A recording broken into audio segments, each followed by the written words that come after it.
There's been a lot of focus on Nick Xenophon and Pauline Hanson, but another senator whose vote is crucial is Senator David Leyonhjelm, and he joins me now in the studio. Where are you at with these media laws?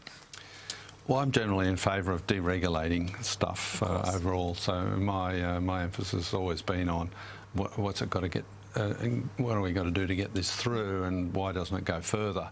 I did a second reading speech in which I said, well, I wouldn't have any anti-siphoning laws and I wouldn't have any restrictions on who owns media, and because I think a competitive media that operates in a deregulated environment would actually be a better outcome for consumers.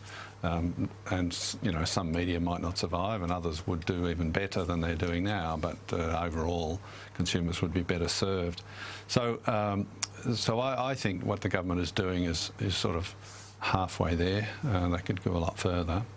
But I got involved a little bit in negotiations, so I've been trying to make sure that what the government agreed to in order to get One Nation support and then Nick Xenophon support didn't sort of butt up against what I thought should occur as well.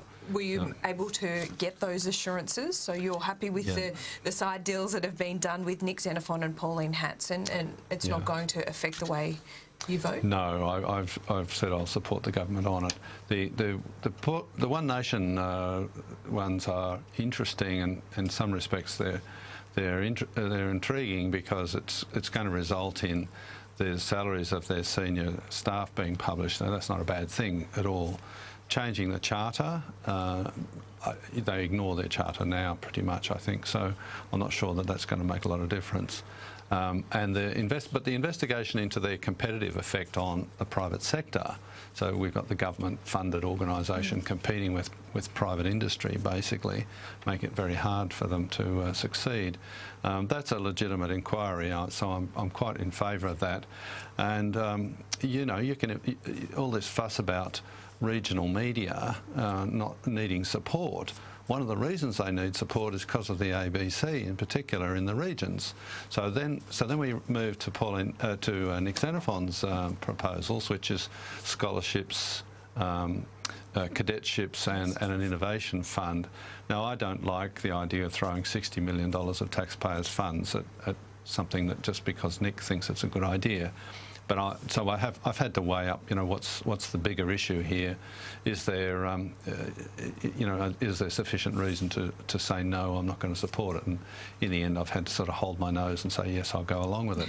But the irony is out of the possible, isn't it? Politics. Yeah, that's right. Yes, that's right. Not the perfect. No, you don't let the perfect be the enemy of the good.